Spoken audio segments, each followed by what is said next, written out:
ये मारुति सुजुकी की वो कार है जो शायद अब तक की सबसे बेस्ट लुकिंग थी। ये वो कार है जो मारुति की अब तक की सबसे महंगी गाड़ी रही, और तो और इसमें सुजुकी ने शायद अब तक का सबसे बड़ा इंजन भी लगा के दिया था। ये मारुति सुजुकी की उन एक आधी कार्स में से है जिसे 5 स्टार सेफ्टी रेटिंग मिली थी।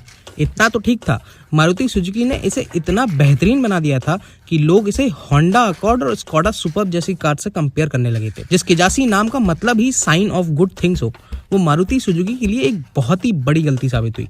जो गाड़ी मारुति सुजुकी की पूरी ब्रांड इमेज को ट्रांसफॉर्म करने की दम रखती थी, फिर भी उसे गुमनामी की मौत मिली। जब साल 2011 में इंडिया में ये लॉन्च हुई थी तो सारे क्रिटिक्स ने इसकी भर के तारीफें की थी, लेकिन फिर मारुति सुजुकी अब तक की सबसे बेहतरीन कार आखिर इतनी बुरी तरह फेल कैसे हो गई, ये हम आपको बताएंगे। इसे हम 3 पार्ट्स में समझने की कोशिश करेंगे। पहला, किजासी क्यों बेस्ट मारुति कही जाती है। दूसरा, किजासी के फ्लॉप होने के मेन रीजन क्या रहे। और तीसरा, क्या करके मारुति सुजुकी इस बीस्ट को बचा सकती थी। सबसे पहले तो ये बताते हैं कि किजासी में ऐसा क्या था कि इसका कंपैरिजन स्कोडा सुपर्ब और होंडा अकॉर्ड से किया जाता था। दरअसल मारुति सुजुकी किजासी को लाई ही इसलिए थी ताकि वो अपनी स्मॉल एंड बजट कार्स वाली ब्रांड इमेज को चेंज कर सके। इसलिए कंपनी ने टारगेट किया सीधे डी सेगमेंट सेडान्स के मार्केट को, और इस प्रीमियम सेगमेंट में किजासी को मुकाबला करना था Toyota Corolla, Honda Civic, Volkswagen Jetta, Skoda Laura और शेवरले क्रूज जैसी गाड़ियों से।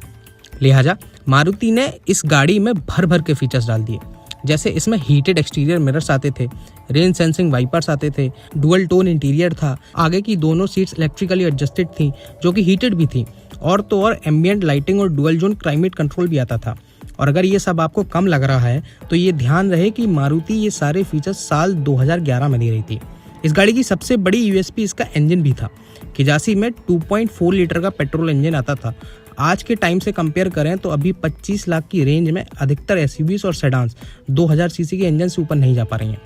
किजासी का ये इंजन 185 बीएचपी की पावर और 230 न्यूटन मीटर का टॉर्क बनाता था, और यही वजह है कि इसे ड्राइवर्स कार भी कहा जाता था, क्योंकि 13 साल पहले के हिसाब से ये बहुत पावरफुल थी।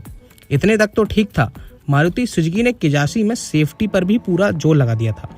किजासी में 7 एयरबैग्स दिए थे, seat belt reminders, ABS, EBD और इलेक्ट्रॉनिक स्टेबिलिटी कंट्रोल तक आते थे।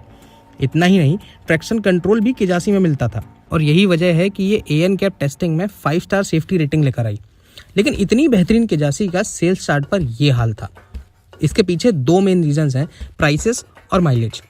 मारुति सुजुकी किजासी को इंडिया में मैन्युफैक्चर नहीं कर रही थी, बल्कि इसकी कंप्लीटली बिल्ट यूनिट यानी CBU इंपोर्ट कर रही थी, और यही चीज इस गाड़ी की मौत का मेन रीजन रहा। CBU इंपोर्ट होने की वजह से इसके दाम सीधा 105% बढ़ गए। इस वजह से किजासी का प्राइस 18 से 21 लाख के बीच पहुंच गया, और इतनी महंगी कीमत की ही वजह से लोग इसे होंडा अकॉर्ड, स्कोडा सुपर्ब से कंपेयर करने लगे थे। अब गाड़ी अगर 21 लाख की हो और उस पर ठप्पा लगा हो मारुति सुजुकी का, तो जाहिर सी बात है कौन ही लेना चाहेगा। कम से कम 13 साल पहले तो ये पॉसिबल ही नहीं था, और क्योंकि ये CBU थी तो इसका मेंटेनेंस भी बहुत भारी पड़ता था। सारे पार्ट्स पहले बाहर से इंपोर्ट होते थे और फिर आपकी गाड़ी में रिप्लेस हो पाते थे। किजासी के फेलियर का दूसरा रीजन था इसका इंजन। इसमें सुजुकी ने पावर और परफॉर्मेंस तो दे दी थी, लेकिन इस चक्कर में माइलेज के मामले में मात खा गए। 2.4 लीटर का ये इंजन केवल 7 से 7.5 kmpl की माइलेज देता था, और अगर इससे थोड़ा परफॉर्मेंस ले लो तो माइलेज सीधा 6.5 kmpl पर ड्रॉप हो जाता था। मारुति की गाड़ी से तो इस तरह की फ्यूल एफिशिएंसी कोई एक्सपेक्ट ही नहीं कर सकता।